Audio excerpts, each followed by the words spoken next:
Hey guys, hello and welcome to our YouTube channel RD Prince.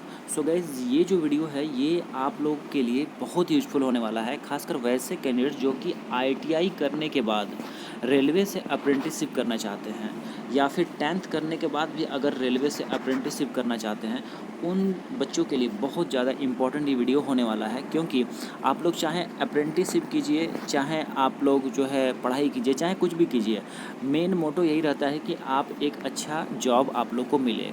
खासकर railway में job करने की बहुत सारे बच्चों की जो है ख्वाहिश होती है। तो यहाँ पे आप लोगों को चैनल पे मैंने पहले भी अपडेट दिया था और बताया था कि कुछ अपडेट्स लाइक जो जैसे कि आप लोगों का जो पीईटी एग्जामिनेशन है, जैसे कि ग्रुप डी की मैं बात करता हूँ। रेलवे ग्रुप डी का जो पोस्ट निकलता है रेलवे के द्वारा, उसमें फिजिकल इफ़िशियंसी टेस्ट होता है। ठीक है, कहने का मतलब है कि उसमें जो आप लोगों का जैसे दौड़ होता है या फिर जो आप लोग को वज़न लेकर के जो है चलना पड़ता है, तो वो सब फिजिकल इफ़िशियंसी टेस्ट चाहे लड़का चाहे लड़की दोनों के लिए होता है। उसके बारे में बताया था कि उसको हटाया गया है। उसके बाद खासकर वैसे कैंडिडेट्स जो कि रेलवे से अप्रेंटिसशिप करते हैं, सिर्फ उनको ही बेनिफिट मिलेगा। उसके बाद 20% जो है आपको जो है आपके लिए सीट रिजर्व रहेगा अप्रेंटिसशिप में। ठीक है, तो वो चीज़ें थी और भी एक आप लोग को 1/3 वाला बात भी बताए थे। ठीक है, तो यहाँ पे देखिए गाइस, कुछ ऑफिशियल यहाँ पे लेटर इस तरह से आया हुआ है जिसमें कि पूरा अच्छे से क्लियर भी किया गया है। तो देख लीजिए यहाँ पे, government of India, ministry of railway, ठीक है, रेलवे बोर्ड। तो यहाँ पे देखिए जो है द जनरल मैनेजर, यहाँ पे जितने भी रेलवे जोन्स हैं इन सभी में ये चीज़ें यहाँ पे भेजा गया है। और सब्जेक्ट में देख लीजिए लिखा गया है कि direct recruitment of course completed act apprenticeship, मतलब कि CCAAS। ठीक है, trend in railway establishment in level 1। ठीक है, उसके बाद 7th CPC पे matrix post producer procedure registration. ठीक है, यहाँ पे जो है सभी बातों को यहाँ पे लिखा गया। और दूसरी बात यहाँ देखिए, साफ साफ जो इसमें जो डिसीजंस लिए गए हैं, ठीक है, following decisions have been taken. तो पहला डिसीजन ये है कि जो आपका रिजर्वेशंस जो कि CCAA, मतलब कि जो रेलवे से अप्रेंटिसशिप किए हैं उनको 20% का जो रिजर्वेशन दिया जाता है ग्रुप डी के पोस्ट में, या फिर लेवल 1 के पोस्ट को ही ग्रुप डी का पोस्ट कहा जाता है।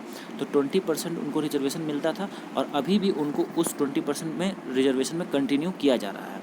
ठीक है, हालांकि यहाँ पे गाइज एक बात और भी आप लोग जान लीजिए कि रेलवे से अगर अप्रेंटिसशिप करते हैं तो आप लोग की एक अपॉर्चुनिटीज़ और अच्छी हो रही है कि अभी रेलवे में जितने भी अप्रेंटिसशिप की जितनी भी सीट्स हैं उनको सबको वन मतलब कि 3 टाइम्स बढ़ा दिया गया है। जैसे कि अभी देखिएगा तो साउथ ईस्ट सेंट्रल रेलवे का जो है एक वैकेंसी आया हुआ है। पिछले साल 400 लगभग था, इस बार जो है लगभग 1200 कर दिया गया है, मतलब 3 गुना बढ़ा दिया गया। तो स्कोप अच्छा है, अगर चाहते हैं रेलवे से अप्रेंटिसशिप करने तो कहीं ना कहीं आपका अब लग जाएगा, क्योंकि कटअप भी ज़्यादा अब नहीं जाने वाला है। देखिए, तो पहला पॉइंट तो क्लियर हुआ कि जो 20% रिजर्वेशन था वो अब आपको मिलेगा, पहले भी मिलता था, ऐसा नहीं है, मिलेगा। अब यहाँ पे देख लीजिए, सबसे इम्पोर्टेंट तो यही है। सबसे इम्पोर्टेंट देखिए इसमें क्या है, कहा जा रहा है कि जो CBT एग्ज़ाम होता है, ठीक है, जो CBT एग्ज़ाम होता है रेलवे ग्रुप डी का, तो वो CBT एग्जामिनेशन तो होगा। अब उस CBT एग्ज़ाम में फॉर एग्जांपल अगर आप मान लेते हैं जैसे कि 100 मार्क्स का एग्ज़ाम हुआ, इसमें कुछ परसेंटेज आप लाते हैं, कुछ मार्क्स लाते हैं। फॉर एग्जांपल मान लीजिए कि 50 नंबर आप लाते हैं, ठीक है, तो ये नंबर तो आपका मेरिट में जाएगा ही जाएगा, बट 1/3 आपका नंबर लिया जाएगा कहाँ से, और भी आपको 1/3 नंबर इसमें दिया जाएगा, क्या चीज़ का, तो जो आप रेलवे से अप्रेंटिसशिप किए तो वहाँ पे जो आप एग्जामिनेशंस जो दिए, NCBT एग्जामिनेशन जो होता है, जो कि AITT कहलाता है, ठीक है, AITT।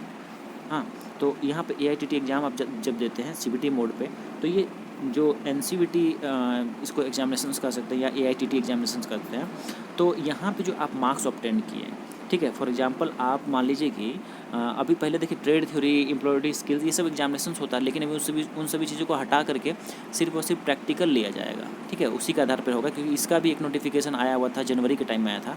तो कोई टेंशन की बात नहीं है, खासकर जो लड़के ITI किए हुए हैं, ITI करके जो लड़के अप्रेंटिसशिप करते हैं उनको कोई चीज़ का टेंशन नहीं है, बस उनको प्रैक्टिकल एग्जामिनेशन देना पड़ेगा और उनका NCBT सर्टिफिकेट आ जाएगा, ठीक है, अप्रेंटिसशिप का।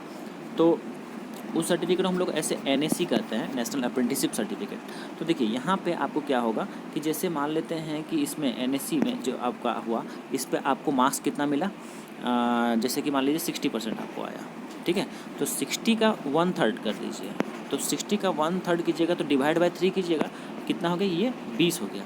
मतलब कि यहाँ पे 20 जो है आपका फिर यहाँ जुड़ जाएगा, ठीक है, तो 50 अब 20 कितना हो गया, 70 हो गया, ठीक है। तो यहाँ पे आपका 70, ये कितना बन गया आपका 100 में 70 हो गया।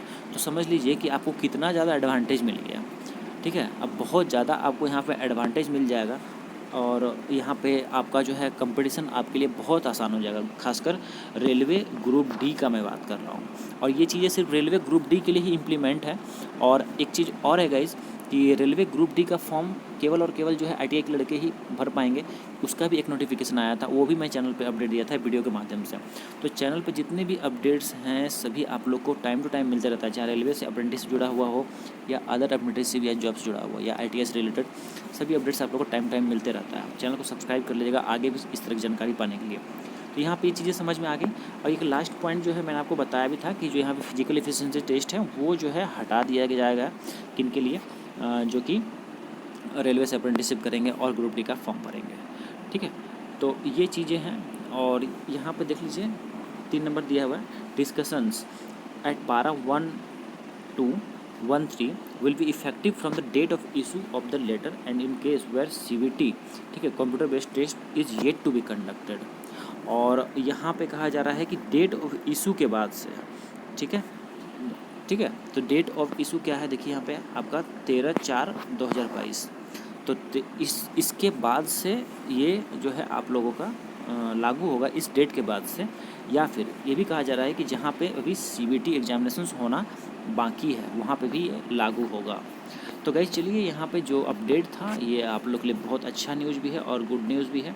तो आई होप कि आपको चीज़ें समझ में आई होंगी अच्छे से। तो इसी उम्मीद के साथ कि आप लोग चैनल को सब्सक्राइब कर लीजिएगा, क्योंकि यहाँ पे सारी अपडेट्स आप लोग को मिलती रहती है। और इस नोटिफिकेशन को भी आप लोग प्राप्त करने के लिए आप लोग जो टेलीग्राम ग्रुप से जुड़ जाइएगा।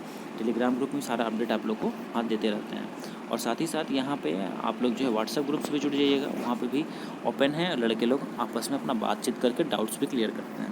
धन्यवाद आप सभी का वीडियो में बने रहने के लिए।